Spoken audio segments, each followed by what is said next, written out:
Hare Krishna, Radhe Radhe. Welcome to my channel. आशा करती हूँ आप अच्छी होंगी, स्वस्थ होंगी और मंगल में होंगे। आप सभी को पुत्रदा एकादशी की ढेर सारी शुभकामनाएं। सावन मास है, पवित्र पावन है बहुत ज़्यादा, और उसमें भी पुत्रदा एकादशी तो बात ही क्या है। आज सोमवार है, 10वीं तिथि है, तो आज सोमवार का व्रत भी रखना है और 10वीं तिथि को हमें क्या नियम फॉलो करने चाहिए वो भी जानेंगे आज। और पुत्रदा एकादशी को हम कैसे संकल्प हैं, क्या करना चाहिए।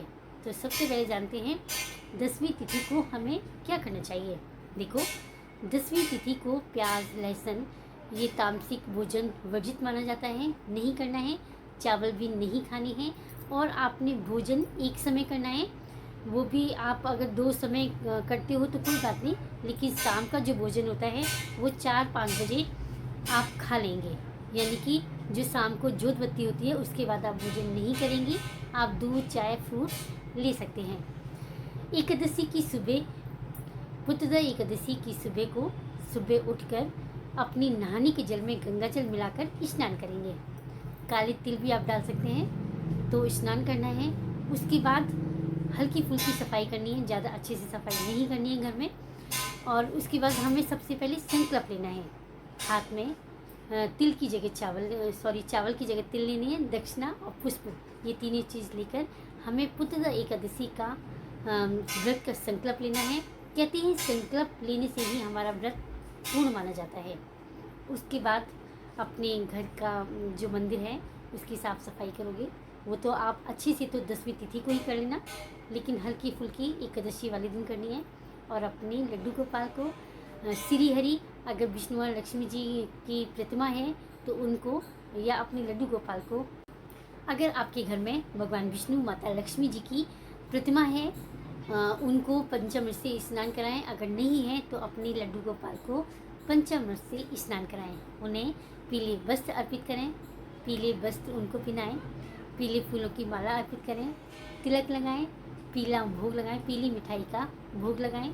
उसके बाद एकादशी माता की कहानी सुननी है, एकादशी व्रत की कथा भी सुननी है। और उसके बाद आरती जरूर करनी है, आरती करनी है और अच्छे से भगवान जी के नामों का जाप करना है। देखिए, पुत्रदा एकादशी का व्रत का जब हम संकल्प लेंगे तो कहते हैं पति पत्नी एक साथ संकल्प लेते हैं तो बहुत ही ज़्यादा शुभ माना जाता है। अपने हाथ में तिल, पुष्प और दक्षिणा लेकर अपना गोत्र, अपना नाम, अपने शहर का नाम लेकर और भगवान जी से प्रार्थना करनी है कि हे श्री हरि, अगर कि आपकी संतान नहीं है तो मुझे संतान प्राप्ति के लिए मैं ये व्रत रख रही हूँ। अगर आपकी संतान है तो अपनी संतान की उन्नति के लिए, उज्जवल भविष्य के लिए, तरक्की के लिए प्रार्थना करें कि भगवान जी मेरे बच्चे की अच्छी से तरक्की हो, अच्छी सी जॉब करे, पढ़ाई में आगे रहे। ये इसके लिए मैं पुत्रदा एकादशी का व्रत रख रही हूँ।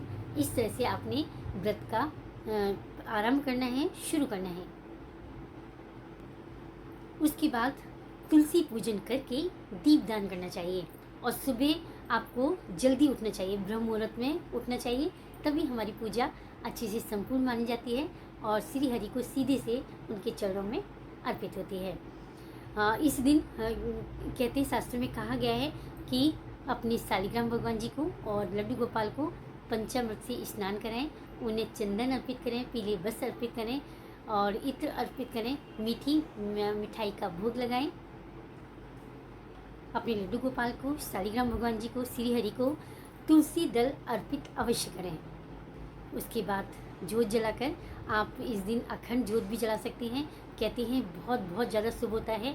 अगर हम कहीं काम कर रहे हैं या कुछ है, अगर हमारी जोत जल रही है तो कहते हैं हमारी अखंड जोत साक्षी होती है कि हम वहाँ पर उपस्थित हैं।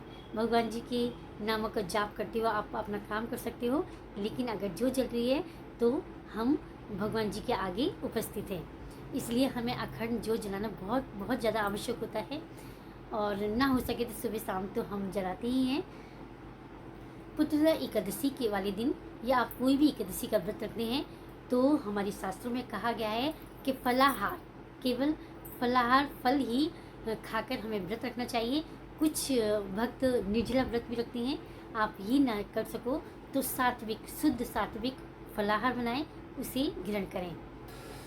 पुत्रदा एकादशी वाले दिन आप पीपल वृक्ष की सेवा जरूर करें। जल अर्पित करें। जल में कच्चा दूध मीठा डालकर जल अर्पित करें और उनके आगे घी की जोत जलाएं। तुलसी माता के आगे भी जोत जरूर जलानी है। पीपल वृक्ष की परिक्रमा करनी है। तुलसी माता की वृक्ष की भी परिक्रमा करनी है। आप 7, 21, 31 ये परिक्रमा अवश्य करें। बहुत बहुत ज़्यादा से होता है और हमारे श्री हरि बहुत ज़्यादा प्रसन्न होते हैं।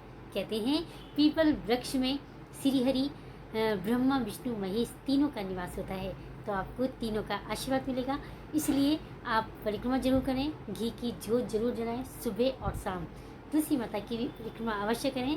कहते हैं भगवान जी श्री हरि की तुलसी माता प्रिया हैं और जब उनकी सेवा करोगे तो हमारे भगवान जी बहुत ज़्यादा खुश होते हैं, क्योंकि वो हमारी लक्ष्मी माता हैं।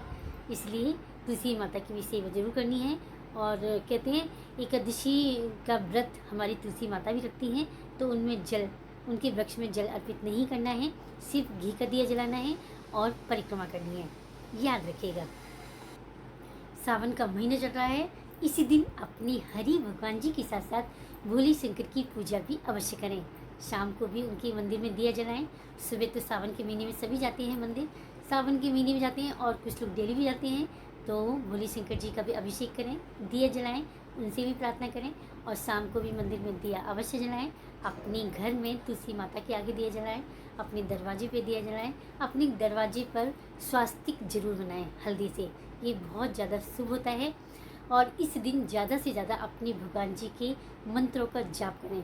कहते हैं विष्णु सहस्त्र नाम का पाठ अवश्य करें, बहुत बहुत ज़्यादा लाभकारी होता है और हमारी मनोकामना जरूर ही पूर्ण होती है।